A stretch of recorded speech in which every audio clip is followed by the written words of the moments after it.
इस बार लगता है मॉनसून का मौसम तबाही की पूरी तैयारी करके आया है। पहाड़ी इलाके हों या मैदान, मूसलाधार बारिश और पहाड़ों में बादल फटने की घटनाएं लोगों की जिंदगी पर भारी पड़ रही है। देहरादून में देर रात बादल फटने से भारी तबाही मची है। अब तक 13 लोगों की जान जा चुकी है और इसी तबाही की एक बेहद खौफनाक तस्वीर भी सामने आई है।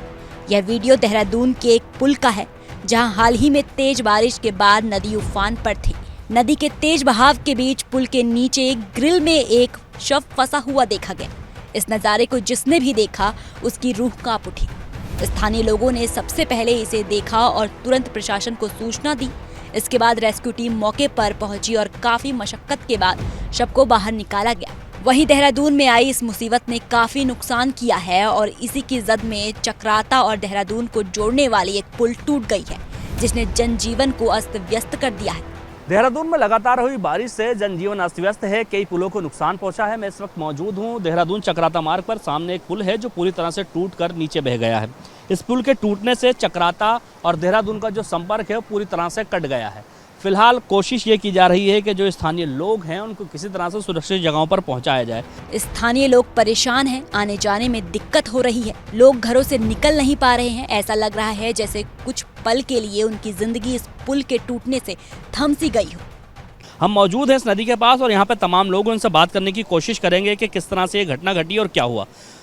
ये पुल देहरादून को कैसे कनेक्ट करता है और इसके टूटने से कितना नुकसान होगा? सर यहाँ पे आने जाने का जैसे रोजगार है सबका, डेली सीलाकुई में जितने जॉब करते हैं यहाँ पे काफ़ी हैं। जैसे यूआईटी के चलो पीछे पड़ गया, सीलाकुई के जितने रोजगार के हैं यहाँ पे अब सबके लिए मुश्किल पड़ गई है ना, बस का आना जाना होगा सर। यहाँ पे काफ़ी अब ज़्यादा प्रॉब्लम आ गई है। मैं सर प्रेमनगर से खुद पैदल चल के आया हूँ यहाँ पे देखने के लिए कि कल से कैसे आना जाना होगा, रोजगार कैसे होगा। अब किसी के पास जब 2 वाहन है तो सर वो अपने आप कैसे जा सकता है। अब जिसके पास वाहन की सुविधा नहीं है वो सर कैसे जाएगा यहाँ से। उस चक्कर में सर बहुत ज़्यादा मुश्किल होगी। मैं खुद देखने आया हूँ उस चक्कर से, बहुत ज़्यादा परेशानी होगी। देहरादून में मालदेवता से लेकर सहस्त्रधारा समेत अनेक इलाकों में जो तबाही मची है उसने दर्जनों लोगों को अपने आगोश में ले लिया है। देहरादून के अलावा नैनीताल और पिथौरागढ़ जिले में भी एक मौत की खबर है। यानी पूरे प्रदेश में बारिश के कारण कुल 15 लोगों की मौत हुई है। लगभग आधा दर्जन से ज़्यादा लोग पूरे ज़िले की अगर बात करें तो लापता हैं। उनको खोजने की कोशिश की जा रही है। जिस तरह से बात करें माल देवता या फिर सहस्त्रधारा, इन क्षेत्रों में जो तबाही आई थी उस तबाही ने इस पूरे इलाके को पूरी तरह से तहस नहस कर दिया है। राज्य आपदा प्रबंधन विभाग ने 6 बजे प्रेस कॉन्फ्रेंस रखी थी। उसमें उनका कहना था कि हम लगातार जो लापता लोग हैं उनकी तलाश कर रहे हैं। फिलहाल अगर नुकसान की बात करें तो बहुत बड़ा नुकसान हुआ है। सहस्त्रधारा के अंदर लगभग 20 के आसपास दुकानें और जो रिजॉर्ट्स और जो होटल थे पूरी तरह से तबाह हो चुके हैं। 3 से 4 पुलों को नुकसान पहुंचा है। सामने ये पुल है, ये भी पूरी तरह से क्षतिग्रस्त हो गया। इसको बनाने में कई महीने लग सकते हैं। इतनी तबाही के बाद भी आफत कम नहीं हुई है और मौसम का सितम खत्म नहीं हुआ है, क्योंकि मौसम विज्ञान केंद्र ने देहरादून समेत चमोली, चंपावत, उधम सिंह नगर, बागेश्वर और नैनीताल जिले के कुछ इलाकों में तेज दौर की बारिश का येलो अलर्ट जारी किया है। 21 सितंबर तक प्रदेश भर में तेज दौर की बारिश होने के आसार हैं।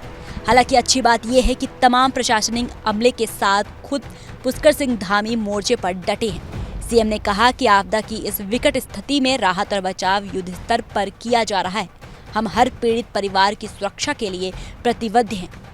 घरों को बहुत नुकसान हुआ है, सरकारी संपत्तियों को नुकसान हुआ है और पूरा जनजीवन अभी अस्त व्यस्त है। उसको सामान्य करने के लिए सभी प्रयास किए जा रहे हैं। बहुत सारे संपर्क मार्ग कट गए हैं। अभी नदियों का जो जल स्तर है वो भी काफ़ी बढ़ा हुआ है। पुल भी खतरे की जद में, आप देख रहे होंगे। ये हमारा सोंग और बांदल 2 नदियाँ यहाँ पर मिलती हैं, तो इस पुल को भी खतरा हो गया है। उसका जल स्तर कम होगा। हम लोग सभी विभाग हमारे युद्ध स्तर पर काम कर रहे हैं, सभी कोऑर्डिनेशन कर रहे हैं। आज आदरणीय प्रधानमंत्री जी ने भी प्रातःकाल सारी जानकारी ली है। उन्होंने चिंता व्यक्त करी और हर प्रकार से हमको आश्वासन दिया है। अपने गृह मंत्री जी ने भी कि हर समय राज्य में जो आपदा आई है, आज देहरादून में जो बड़ी जल भराव और बादल फटने से नुकसान हुआ है, उसके बारे में आकलन किया है। मैं उनका भी धन्यवाद भी करता हूँ। और हमारा प्रयास है कि हम हर प्रकार से जो आपदा पीड़ित हैं, आपदा प्रभावित हैं, उन सभी को हम लोग हर प्रकार से जो है सहायता करके जनजीवन को फिर से पुनः लाने के लिए सभी विभाग हमारे युद्ध स्तर पर काम कर रहे हैं। बहरहाल बाढ़ और बारिश के बाद उपजे हालात को देखते हुए पुलिस और प्रशासन ने पहाड़ी क्षेत्रों में भारी बारिश के समय यात्रा न करने की सलाह दी है।